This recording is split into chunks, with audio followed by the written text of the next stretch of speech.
We are good. Welcome back, Process Preparation and Performance. I'm Duke, he's Simmons. I almost forgot how to do that, JR, because it has been a long, long time. Why has it been a long time? Well, we were pretty blessed to have a high school football season here in Missouri. Our neighbors to the east over there in Illinois don't even know if they're going to get to play or not. Talked to a lot of coaches out there, and they're just feeling really bad for their student athletes because they don't know what is going to happen. But we here in Missouri got to play. We had the entire playoff system that we rolled through. We did have some COVID casualties for teams that had to stop their season short. But for the most part, everybody got to play, and we're pretty blessed because of it. JR moved into the administration role this year with the assistant AD. And I can tell you this, I don't think we would have had time to do much of this podcasting between you taking care of the daily operations and then is there anything you don't do at the school, JR? I mean, as far as nighttime stuff, I think you've done everything with every sport to help in some capacity. Yeah, I guess I got to be careful how I answer depending on who's listening. But yeah, it's been a learning experience. There's no doubt about it. Just being around all the sports has been good because I was so focused for so long on just baseball and football, and now being able to go do stuff for cross country, go do stuff for soccer, do volleyball, basketball, wrestling, and it's been different. Definitely learned a lot. So I wish I got into it about 5 years ago. I think it suits my skill set pretty good, but it's been a learning experience. That's for sure. On top of that, and then for our listeners, my background has changed. It has. We moved the whole house, so that was. How's that working out? It's cold in that bedroom. I'll just put it that way. Heat rises is a fallacy. There is no such thing as that over here in this house. It's colder upstairs and down. But for a quick announcement before we get moving here, I'm up to 2,300 miles on my bike. Oh my goodness. So, yeah, I think last update I was around 1,600, so I put in another 700 miles on it. So it's I got calf muscles for days. I was gonna say those quads have got to be popping, man.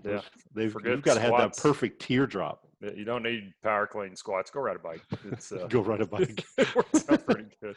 So well, you were right. You were right. There's nobody better suited for that job, in my opinion. You've done a great job there. JR, this is really weird for me because when I came to Missouri in 2006, I knew somebody from Chicago who I went to school with, and turns out that the guy I knew married our guest's sister, one of his sisters, okay? I did not know that because I knew of this person from other things during that time. But we have Coach James Vint, V-I-N-T. He's a big deal. Okay, let's just be honest. In the Twitter world and in football and stuff, he's done a lot, spoken at a lot of places, spoken for a lot of clinics. He's doing us a favor by coming on here. But we're going to touch on a couple things. Number one, we're going to touch on some football. We're going to do that because it's Friday night, and honestly, I don't know what the heck to do with myself because normally I'd be at a football field right now, and I'm not. So I'm trying to learn how to reestablish that timing. But we're also going to talk about a book he wrote, okay? And it's I really want to read it myself. As we've said before, we don't shy away from talking about our faith on this show. It's our show. We can do what we want. There's no FCC censorship or whatever, or whoever's protesting, I don't know. But Coach Vint has been at a number of places and has been successful at a number of places. Okay, first of all, if you're going to coach high school football in the Bronx, okay, you gotta be a special dude. We talked to Frank there. You're wearing his shirt, and we know everything that goes on up there. Then to be at Iowa Wesleyan, Truman State, and then at a number of schools down there in Texas. Coach, we're just happy to have you here tonight. And before we even get started, just thanks for donating some of your time. And I promise you, we will not keep you long. I appreciate it. It's an honor to be on with you guys. I read books, JR. I do read. but I don't read, like my wife has read 150 books this year or something already. Okay. I don't read like that. Okay. Mostly is what I'm reading is picture books. And it's a lot of the books that Coach has put out on like option football. Okay. It's option football. That's at your roots. It's at my roots. It's amazing just to me, the concepts and stuff. But Coach Vint, how many books and articles and stuff have you written on option football? I mean, it's really kind of it's inspiring, to be honest with you. I don't even understand. Well, it's funny because I was a writing major in college. I majored in writing and linguistics, and I did not realize that I had any ability to write. It's questionable, but I was a international finance major and taking a bunch of business classes, and then I transferred to Briarcliff, and I was a business major. And while I was going through my business major, I had to do a tech writing class. And I'm in my tech writing class, and my professor says, "You need to change your major." And I said, "What do you mean?" "Oh, there's the real Coach Vint, Blakely." So the professor says, "I want you to change your major to writing and linguistics." And I said, "I can never get a job with that." And he talks to me about it a little bit. And he said, "I want you to understand something." He said, I saw one of the things you wrote. And he said, "Someday you're going to write books. You're going to be a published author. I can tell you right now." Wow. And I kind of, yeah, right, whatever. I'm a college athlete, didn't really care as much about school as I should have, and that's the funny thing. My GPA was not that great as an undergrad, and I've got 2 master's degrees with a 4.0. It was just one of those things. But he saw something in me that I did not see in myself. And that is how I look at coaching, is we see in kids what they don't see in themselves. But the writing thing, he's the one that kind of triggered it. And then someone asked me to write an article for Option Central back in about 1999, and I write the article. And the guy, I send it to him, and he makes a few changes, and all of a sudden, it's decent. And then a guy named Mike Podol, who's with AFCA now, asked me to write something for them, and I did. And it just kind of took off from there. And I ended up writing 101 pistol option plays for Coach's Choice and 101 pistol run plays. And I started a blog just to write and put thoughts out. And so I just started writing. I was kind of like, Forrest Gump. I was running, and he started running and didn't stop. And I started writing and didn't stop. So That's awesome. just one of those things that someone saw something that I could do that I didn't know I could do. And it's amazing how, you can put things on paper that can help people. And that's really what I look at. My purpose in life is to make an impact, and writing is one way to do it. I find it interesting that you mentioned, originally you were going for international finance. And originally I was getting a political science degree. Now, how that translates over to what I'm doing now, it's kind of still, I guess, like being a politician. I think that's more what an AD job is after the little bit I've, kind of been through. But I'm kind of curious, what were you able to pull from the writing and linguistics, the international finance, that's helped you kind of turn into the coach you are today and with everything that you do now? Well, I think the ability to communicate, we have to be able to, especially in education today more than ever, the number of kids that we deal with that come from such diverse backgrounds, and having multiple ways to communicate the same thing with different people so they can all learn the skill and meet the standard that you set. And I think that's something that was important. What's ironic is in 2008, when I left Truman State and moved down here, I knew I'd met my now wife, but at that time we had been dating. I ended up, I always thought I was going to be a stockbroker. That was kind of my goal. I wanted to be on Wall Street. I wanted to be a trader.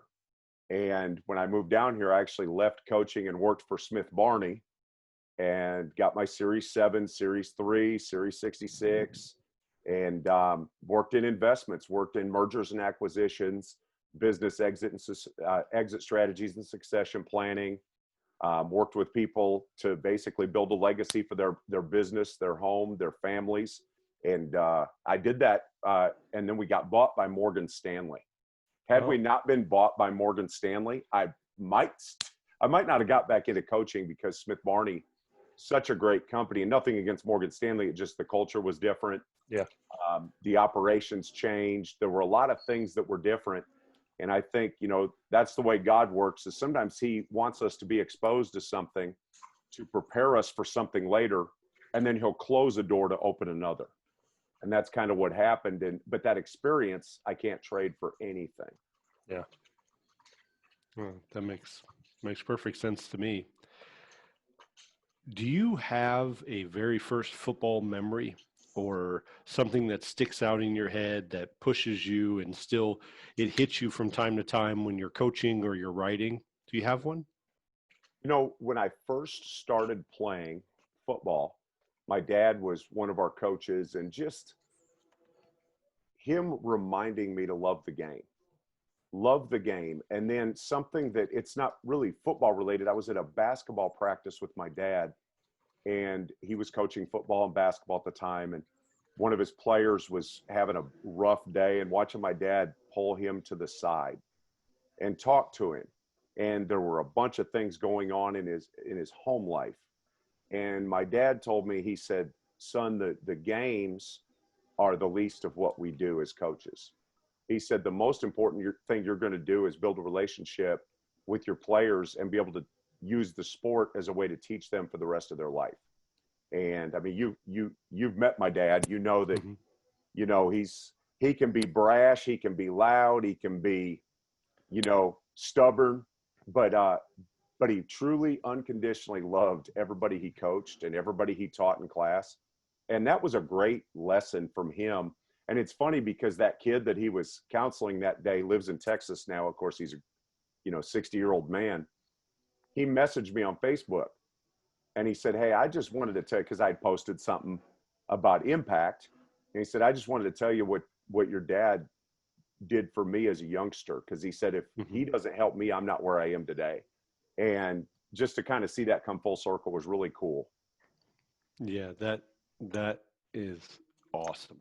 I know JR has a question or a comment, but I have a story like that with your dad. It was one of the first times I met him. I was still living over at my old house in Wardsville, and we were in the back. We were having some kind of family function, and he was sitting in a lawn chair, and my oldest son at the time, David, "Hey kiddo, how are you?" He David came around the back, and we were kind of getting ready for the party. We weren't just, not everybody was there yet. He was there because obviously, your sister's just up the hill or whatever. And David came up, and he had done something. I had asked him to move some brush or something. And I looked down and I saw it wasn't done. And I kind of looked at David and just said, that's not really what we do. I asked you to do something. I expect you to do it and finish it, not do it because you need to go do something. And I wasn't yelling, I wasn't screaming, I wasn't anything. And when we got done, meaning David went to go fix, what I had asked him to do before, when I turned around, your dad was there. True story. Your dad, he goes, "That was really good." And that was like all he said to me. He's like, that was really good. And went about his business. But I still remember that. I still have that memory because, here's a guy who's obviously older than I am and had coached more people than I did and whatever. And, the only response he had for me was, "Good job. Keep it up." So I wish he would have seen you do that when I was a kid, because his response to me not moving the brush pile would not have been yours. Well, we all get a little wiser or tolerant or softer or understanding as we get a little older. But it was a cool moment that I had with your dad. It was a nice time. But sorry, JR, go ahead. Oh, you're good. Good stories. Good stuff. I want to ask about option football here. So in Jeff City, Coach Atkins, who was here forever, they ran triple option from the 70s until he retired in 94. 10 state titles. Nobody could stop it half the time. And then it goes away for a while. And then over the years, people will bring it back kind of in spurts here and there. But it always seems like it is very hard to deal with consistently. Why do you think that is with option football? From a defensive perspective? Sure, absolutely. Because I think the assignment aspect. You look at how the game has kind of evolved.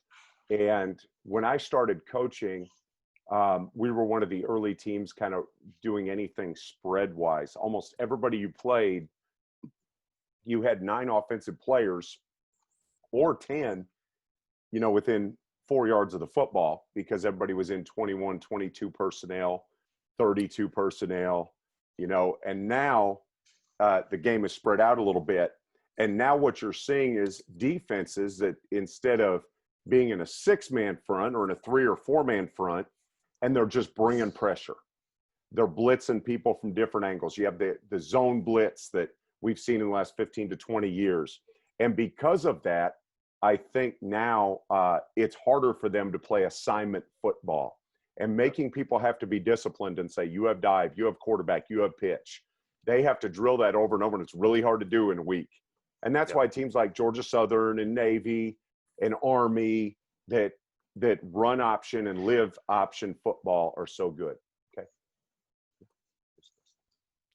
You're absolutely right. I mean, Coach Atkins, somebody came up to me today, actually, JR. I'm in a business meeting in the boardroom. I'm in the boardroom, like the room, it's like a 50-foot table or whatever. And we're sitting around, it's a bunch of doctors. And some guy to me is quoting me Coach Atkins' winning percentage. I'm like, really? So it was that powerful. Now, Coach, I heard you on a podcast one time. I heard you talk about what at the time was your favorite formation.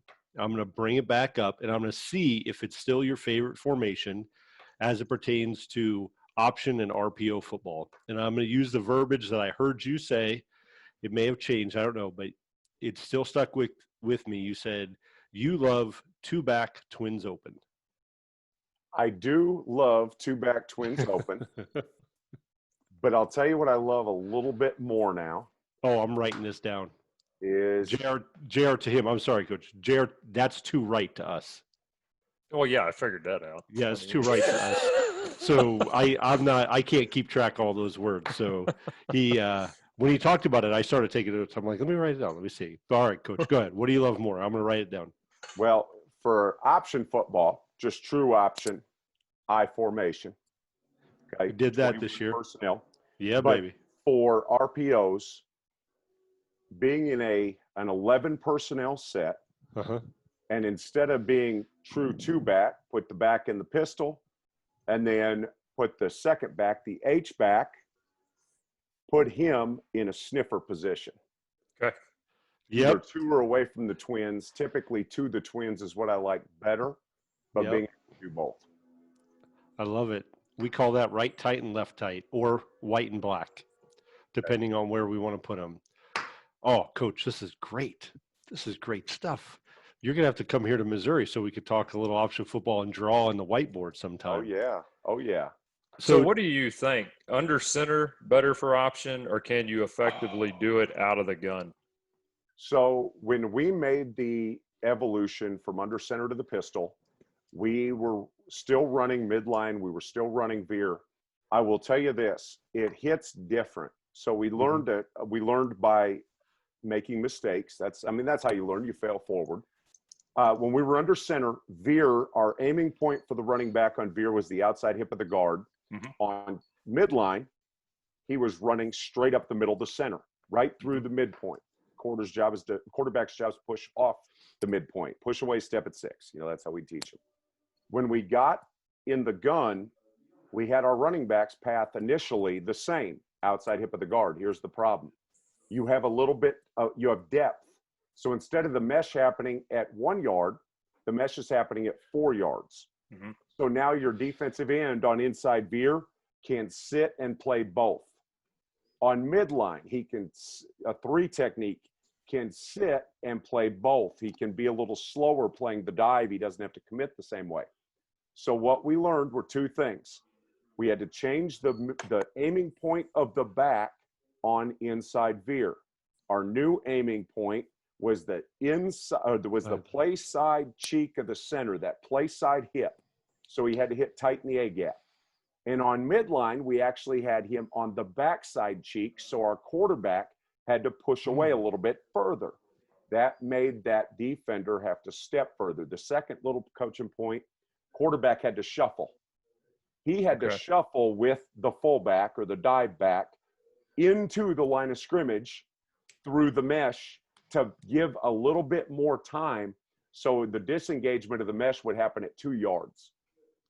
So it was much closer to having it happen to the same point where he would disengage if he had a pull read under center.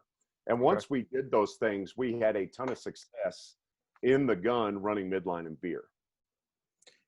You know, I know we've discussed it around here several times. Like, we want something that hits fast, you know, and so the option was, you know, it was run here forever. We were talking about going back to it, and it seems like just with those little tweaks, you guys have got it figured out, you know, I think. And I know out of the gun it's going to hit a little slower, but I mean, what do you think as far as that goes? It does hit just a little bit slower. The key is to have, I think you put in the eye, you're going to put a bigger kid at fullback when you're under center. In the gun, you're going to put a faster kid. He's not probably going to be the same type of kid at that spot. But that's how RPOs came about. Was so we're in the gun, we're running zone read, we're running veer, we're running midline, and all of a sudden we have a quarterback move in who was a really good quarterback, but he was not a great runner. So he would get, you know, you could run midline, he'd get a pull read, and where with the quarterbacks that we'd had, the really good athletes, it was 6 yards or 6 points. With this kid, he's going to get 1.5 yards. I mean, he just doesn't have that explosiveness. So we're figuring out, well, how can we run option football with him? Well, one of the things that we used to do was something called, we still do it, I mean, we just do it different, but it was called bullets out of the gun. And on bullets, we're going to read the backside inside linebacker. It was just a tag. So we're going to run outside zone. We're going to lock the backside and let the backside inside linebacker, because he's the guy we never get blocked anyway. We're just going to read him. And if he flows, we tell our quarterback, you're going to pull and go. He flows, you pull and go. Replace right where he was, just like, you know, any option play.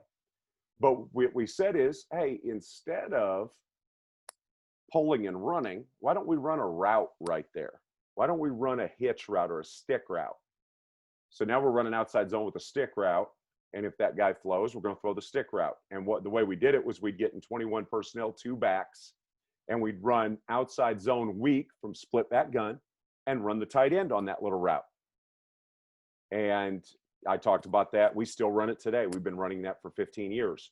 And for a bunch of different formations, we run it from 1 back, we run it from 2 back, we run it from 3 back. But all of a sudden now we've made that outside or that inside linebacker on the backside just sit there. But it's option football. That's all RPOs are. You know, we have a concept RPO I love called it's just called stick. We can block any 1 back run we want. We get in a trip set, a 3x1 set, or we can be in a tray set with the third guy as a tight end hand down. We're going to run an inside run, and we're going to read the inside linebacker. So let's say we're trips right. All right. We're facing a 4-2-5 defense. So they've got the nickel back between 2 and 3 or outside of 3. We're going to block inside zone, but we've only got 5 linemen. They've got 6 defenders. Well, we're going to block 4 down to the wheel linebacker. That's what we're going to do. We're going to count for the 4 down guys in the wheel. Quarterback's going to put the ball in the belly of the back.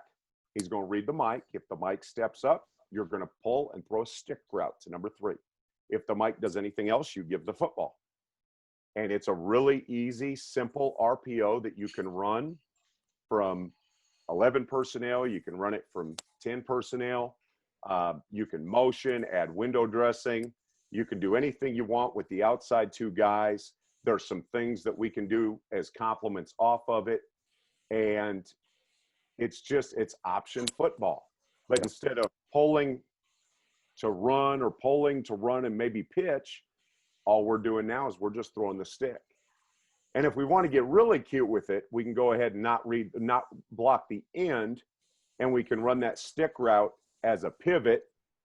And now you're running zone read, and if you get a pull read on the third step, you pull. Now you're just going to throw the pivot if the outside linebacker comes to you. If he doesn't, then you run. So it's still option football.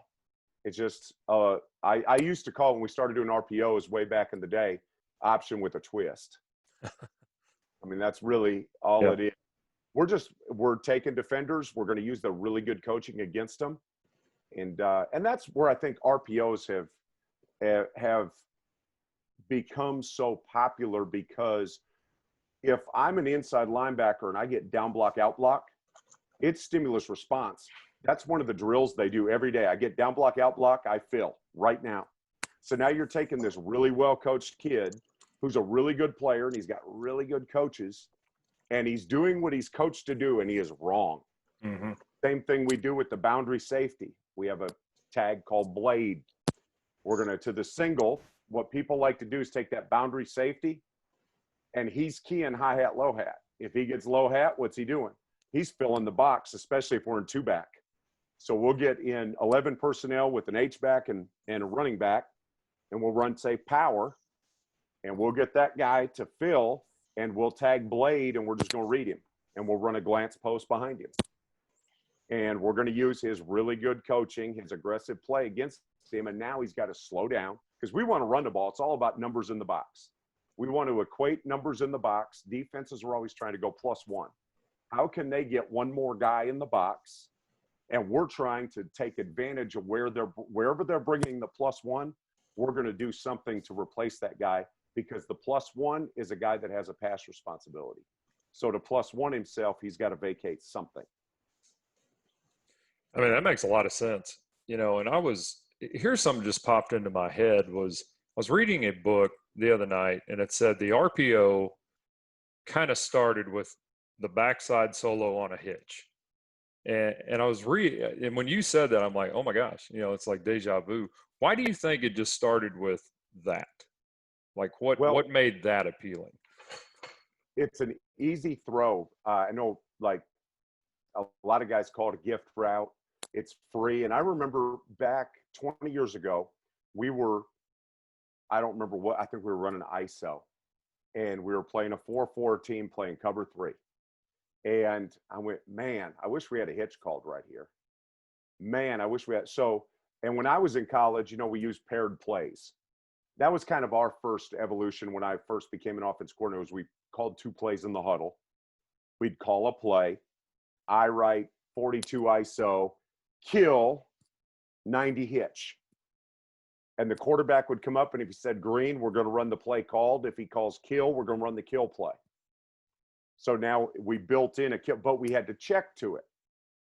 The second phase for us was building in pre-snap routes.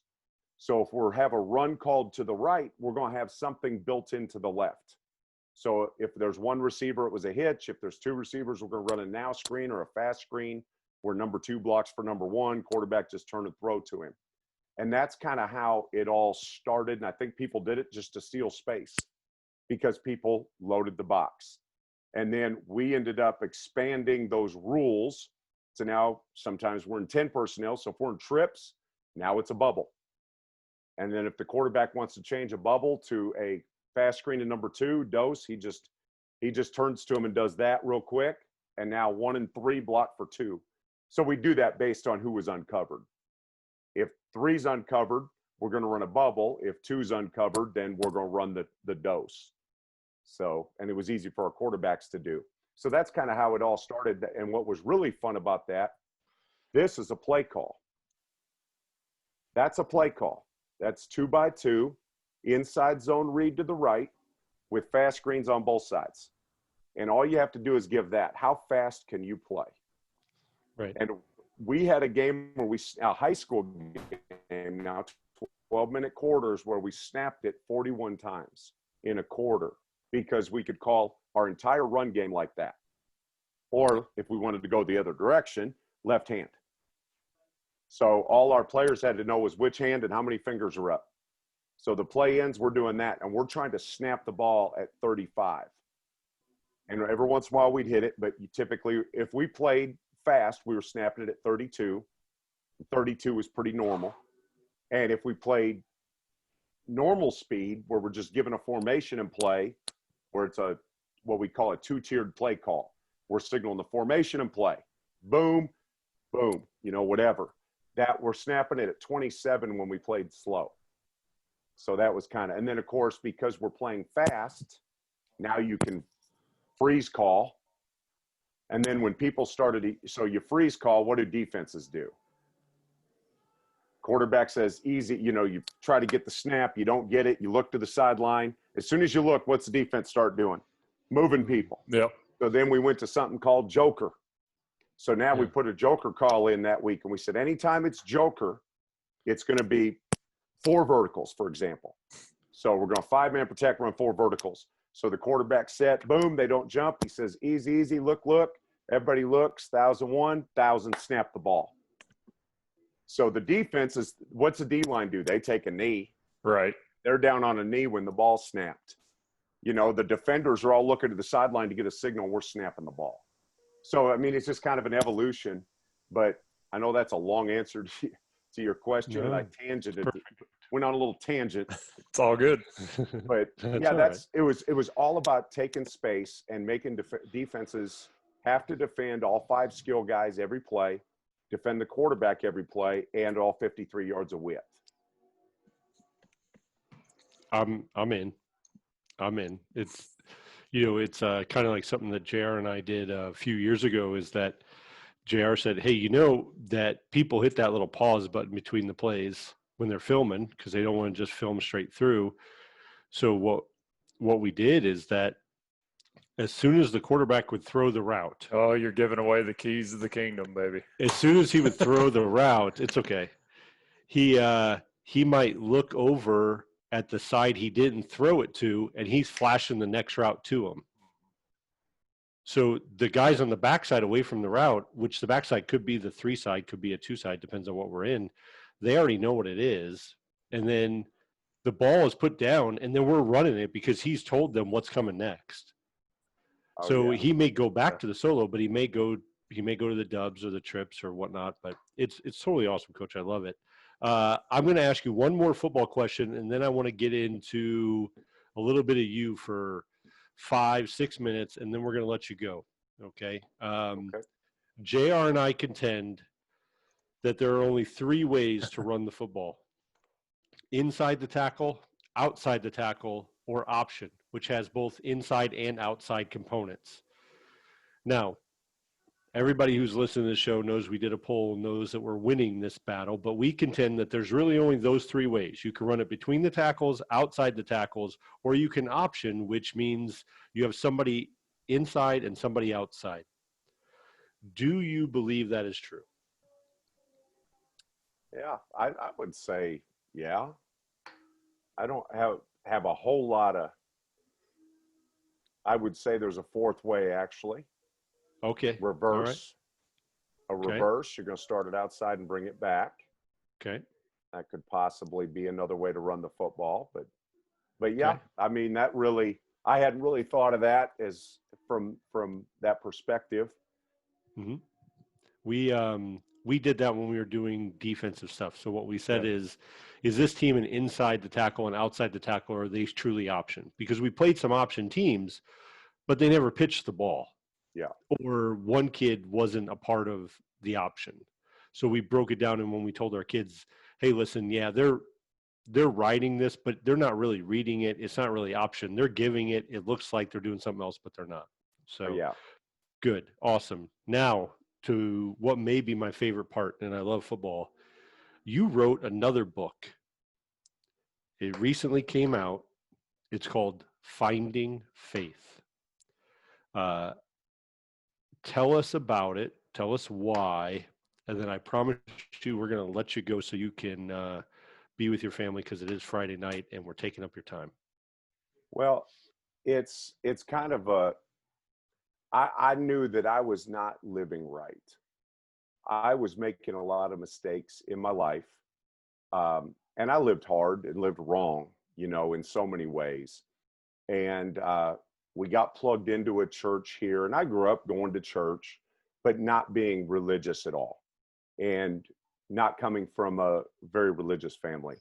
Um, and as we got plugged into this church, you know, God puts people in our lives, and things, you know, I started to learn more about God and our salvation and things like that. But I still hadn't made the decision that this is how I want to live. And I kept worrying about, well, how am I going to have fun? You know, I do a lot of fun things. And as we got into the coronavirus, I started to have more time and started to really look at who I was and started to make some changes. And then we faced some loss in our own family. You know, my mother passed away. We had some my wife's business when the coronavirus hit, because she's an interior decorator, goes into people's homes. Now she can't do that. So her business was devastated. And we faced a lot of adversity just in our home. And it was big adversity to us, but compared to others, probably not a huge deal. But it made me re-examine my purpose in life and who I was. And of course, I've always identified myself as a football coach, and that's kind of, I'm Coach Vint, you know, and I speak at clinics and I coach ball, and that's all I do. And I'm obsessed with it. And I wasn't being a good father. I wasn't being a good husband. And I started to really examine myself as we went through this season, because we weren't having the success we expect. We still had a great year, but it wasn't necessarily up to the expectations that I had set. And I started to feel really empty inside. Something was missing.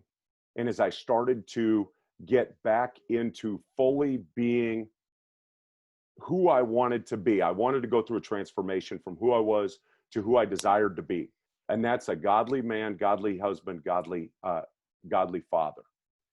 And God started to talk to me. The Holy Spirit poured into me about, you need to write a book. You need to write a book. You need to share this with people. And I started kind of journaling, and I shared it with a few people, and they looked at it and they were like, wow, that's really good. I'll be there in a second. Yep. Go put some stuff on it. Never, 24 hours. Just go put a tissue on it, Blakely.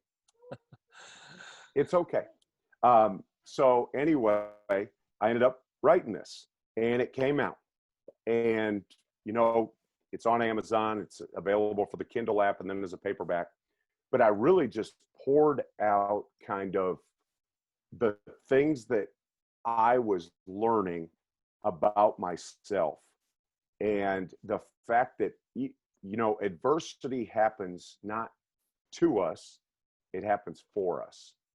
Adversity is what makes us better. And it says, you know, in the book of James chapter 1, you know, talks about rejoice at adversity. Paul talks about it in Romans. Rejoice when you have adversity. Be joyful through adversity, because it builds perseverance. Romans takes it further and talks about suffering, but you're building perseverance, which is going to, or perseverance, which is building endurance, which is going to build hope. And that helps you realize, I don't have to do this alone, but I need this adversity, because it's through suffering, it's through adversity, it's through hard work that we get out of our comfort zone, that we stretch ourselves, that we grow. And I started to realize that God created me perfectly, and he created me for a purpose, because I felt like I wasn't worthy. I'm gonna be honest, when I really got into this, I'm like, man, why is God gonna take me back? There's no way. I have done too many bad things. And then I read the story of Paul. And, you know, Paul started off Saul of Tarsus, and he persecuted Christians, and he's on the road to Damascus to arrest Christians. He had arrest papers, warrants, and he gets knocked down by this bright light in his voice that says, why are you persecuting me? And he says, who is that? It says, it's me. It's Jesus. Why are you persecuting me, Saul? And sends him to Damascus, blinds him, and says, wait there, someone's going to come see you. And then, of course, Jesus goes to Ananias and says, hey, I want you to go see this guy, Paul. And Ananias knows who he is. He's like, no way. I'm not going to see him. You're crazy. And God says, no, I chose him, and made this conversion. And God uses broken people. So that's kind of how it came about. And then I started really learning about salvation, and a powerful thought is that there's only one person that's ever lived sinless. And that one person is the one that died for all of our sins. The person that didn't sin died for everybody else. That's kind of an insane thought. That's powerful. And that's kind of how it came about, was learning about salvation, learning about grace, and the fact that every single one of us has this gift that's been given to us. Everybody, all whatever, 3 billion people in the world have the gift, but you got to choose to receive it. And once I started to realize that I have a greater calling than being a coach I'm called to coach. But to take that further, I'm also called to be a disciple. And to be able to share that with people absolutely has given me a sense of purpose beyond anything I've ever imagined. It made me change. I started writing down who I didn't want to be and who I wanted to be, started making a conscious decision. I'm not going to cuss anymore. Not going to cuss anymore, and I want to be held accountable for it. I'm not going to be impatient anymore. I'm going to be a patient person because I don't have to do it myself. There is a higher power that can fill me with what I need. So that's kind of how it came about. And I got really passionate about sharing this, being a little bit, I don't like to talk about like personal stuff. So writing personal stuff was hard. But when I started writing this, it's like the words just came, and what I did was I broke it into sections, into kind of like chapters, to talk about different elements of faith, from change starts with you to change a deal. I had a pastor, John Randalls, who passed away of pancreatic cancer, but he used to say, when you walk in a room, do you change the room, or does the room change you? Do you bring life in the room, or do you bring death into the room? Because you're either a life breather or a death breather. There's no in between. So I have a section on that. And then making a decision, receiving salvation when you're broken. What's it like? What do you do when you feel broken? Why can that end up being a positive? And then how we're saved by faith, not by works. And talk a lot about forgiveness for others, forgiveness for your enemies. How do you pray? How to be a better father? How do you spend time with your family? How do you spend time with your wife? So I just started getting into each of those things, and then making tremendous improvements. And I'll tell you this, my marriage is better. I'm a better teacher. I'm a better coach. I'm a better father. I'm better in the community. And it has made me realize that our life is not about us. It is about taking the gifts we're given to impact others. And if you impact others and help them to have the best life they can have, your life will be better. You will have joy. You know, a lot of us are happy, but happy is an external thing. I'm happy because, you know, my wife bought some steaks. I'm happy because I got a pay raise. But joy comes no matter what the circumstances are, because joy is internal. And I've had a joy that I just can't explain.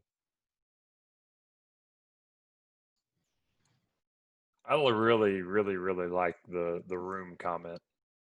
Change the You know, room. are you changing the room, or is the room changing you? And I can think back, shoot, even the stuff that went on today.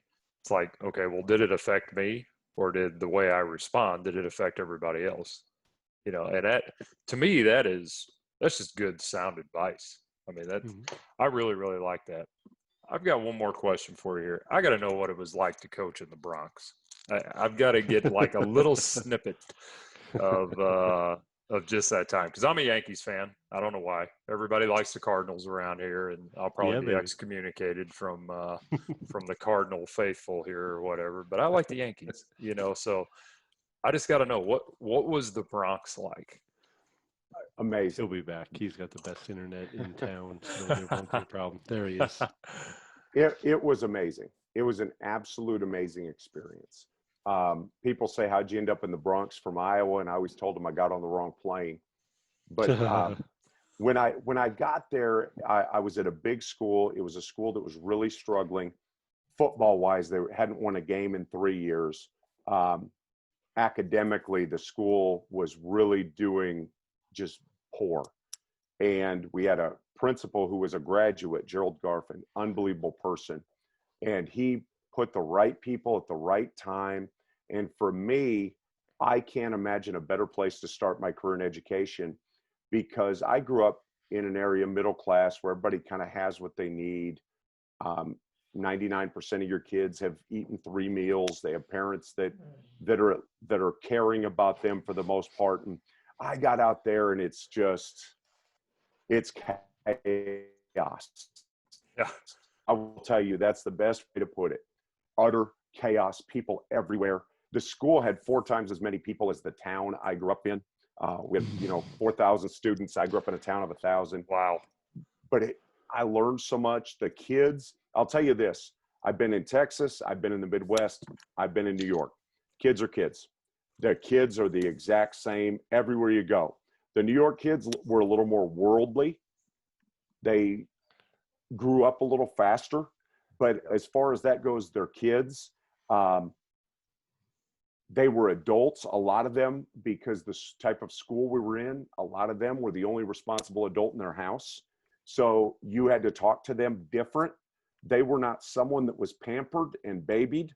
So they looked at themselves as being grown, even though they were still 15, 16, 17. But you had to, what I learned there was, if you show respect, you get respect. And you don't respect people. And I think this is my favorite thing to do at clinics, is to talk about building character and culture. One of the greatest lessons we can teach kids is that you don't respect people because of who they are. You respect people because of who you are. Yeah. And I had to learn that it's not about me against you. We're not adversaries. So you have to get kids to know that you're on their side, and that because you love them, you're going to hold them accountable. If you didn't love them, you wouldn't hold them accountable. And I learned that in the Bronx, because it's just the kids are a little bit more worldly. They deal with things that a lot of our kids can't imagine. And I will say this, the loyalty, coaching in the Bronx, teaching in the Bronx, the loyalty you have. Probably half my Facebook friends are kids that I taught and coached in the Bronx. Wow. And they are loyal to a T. We still keep up with each other. If I go speak at a clinic out there and I don't call, they get very upset. So I always make sure I call. The relationships that you build there, people say New York people are rude. I would say that they're short-tempered at times because it's a faster pace, but everybody really, and I was out there during 9/11. Oh. And people are friendly. People, they really are. They will bend over backwards to help. And it's such a diverse place that people don't say, well, I'm not going to help you because you're different than me. I think they go out of their way to help because they want to show that we're one big city. And it just was a neat place. It was a place that I absolutely loved. I am glad I don't live there anymore. But I loved every minute of it. The people were phenomenal. But it is a fast-paced lifestyle. Things are different. I'll tell you this, 24 hours a day, 7 days a week, whatever you want to eat, you can go eat. That's true. The biggest thing when I left there and moved to coach at Iowa Wesleyan was it was 10 o'clock at night and I could not go eat something. Yeah. There was nothing open. I go to Wendy's. Yeah. I go to Wendy's. Yeah, right. What was it like on 9/11 up there? You said you were there. What do you remember from that? I'm just kind of curious. So I was teaching English second period, and I was in room 413. Oh my gosh. Was my classroom. So I was on the 4th floor, and I had that as my classroom because it sat at the 50-yard line of our football field, and it gave me a very beautiful 4th floor view that's where I called the plays from. We didn't have a press box. We sat in that classroom, and we looked out the window and a kid said, "Hey, it looks like there's a fire at the World Trade Center." And it was, 12 or 13 miles away, but it's so tall. You see we had a great view of the Twin Towers, and you saw the fire. And then another teacher came in because you don't have your own classroom there. You share. Okay. David Hubbs was teaching after me. He comes in and he says, hey, a plane hit the World Trade Center. I said, yeah, we saw a fire. And he said, yeah, they think it was a small plane that was flying to JFK. I was like, man, that's crazy. He said, yeah, they're in the library watching the news. And I walk in the library and we're watching it with 5 or 6 teachers. And I remember Karen Sherwood was one of our English teachers, great lady. And all of a sudden she just gasped and the second plane hit. Yeah. Jeez. And that was when we knew. And then the principal came on and they made an announcement on the intercom to keep students in the classrooms, and teachers had to get on the phone. Each classroom most of them had a phone. If you didn't, you had to step to a classroom that did real quick and call, and they said no kid was going to be let out of the building until a parent came. And then they actually had a fire drill, and they got everybody out onto the football field because it's fenced in. Okay. And that way they could get every kid in one place where they'd all fit. They had them kind of sitting in groups, and then we kind of explained to them what was going on and that no one would leave till the parents came, and they were trying to get that message out. And everything was closed up. My roommate worked in Manhattan, and he had to walk from Manhattan to the Bronx because the subways were shut down. And it was just it was a surreal environment, but the city came together. Crazy. Yeah. I couldn't imagine being up there when that happened. Well, and I had a really good friend who his wife had an interview that morning at the World Trade Center, and she went to go to her interview, and she went up to the 88th floor or whatever, and they said, hey, he had a car problem, and the person you're interviewing with isn't going to be here till 10. So you can wait here, you can go get some coffee or something and come back. So she left and went to a place to get coffee and a donut. Oh, and my. that whole thing, saved her life. Yeah. And the guy that she was supposed to interview with said that he was cussing a mud hole in the world because he was late to work. And it turned out that because of that, he wasn't there. So it was a crazy time, but it was a really neat thing to be a part of from the perspective of seeing that city and our whole nation. That's probably the last time our country's been unified. You look at everything going on now, and we were unified for a year. I would say we really came together as a country. There was no Democrat, Republican, blue or red. It was USA. It was red, white, and blue. Yeah. Yep. Be cool to see us find a way to bring everybody back together today. Yeah, it'd be absolutely. Really nice. It'd be really nice. Coach, it's been awesome. I really appreciate you taking my direct message there on Twitter and always being willing to help. Thank you for what you do for the football community. And I don't say this lightly, and it's not because I know you, but your parents would be proud of what you're doing. Your mom and your dad. I know your wife and your kid are, but they would really be proud of what you're doing and how you're living. Okay. So regardless of football, regardless of, I know you like to cook, you can put some of that stuff out on Twitter too. It makes me a little hungry. Regardless of all that stuff, just keep doing you, man. Keep doing you. Living that life. It's, JR and I talk about this from time to time in a little bit different verbiage, but sometimes you got to erase all that negativity out of your life, and you gotta find the joy and the happiness and everything that you get to do. Right. So That's right. we don't care what your occupation is. Find the joy in the fact that you get to do it, because you could be like one of those thousands of Americans that were in that building that day. Right. That's right. We always tell our kids, do you have to or do you get to?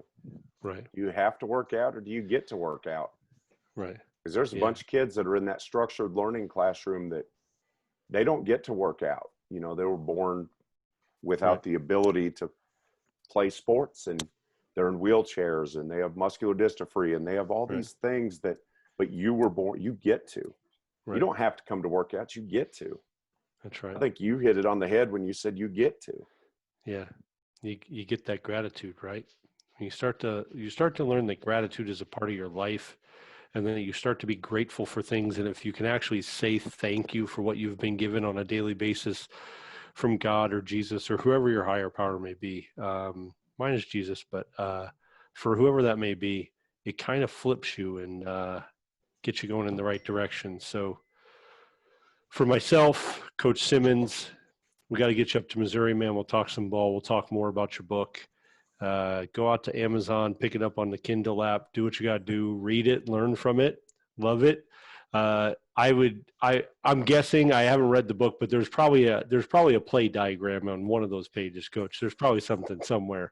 You should sneak that in if there's not. Okay. I took it out in the editing process.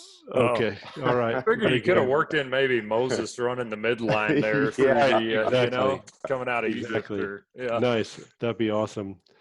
For process preparation and performance, I'm Duke, he's Simmons. We've had the extreme pleasure of hanging out with Coach James Vint. If you haven't read his book, Finding Faith, you need to go do it. I'm going to check out Amazon myself tonight. You guys have a good night. Merry Christmas. God bless.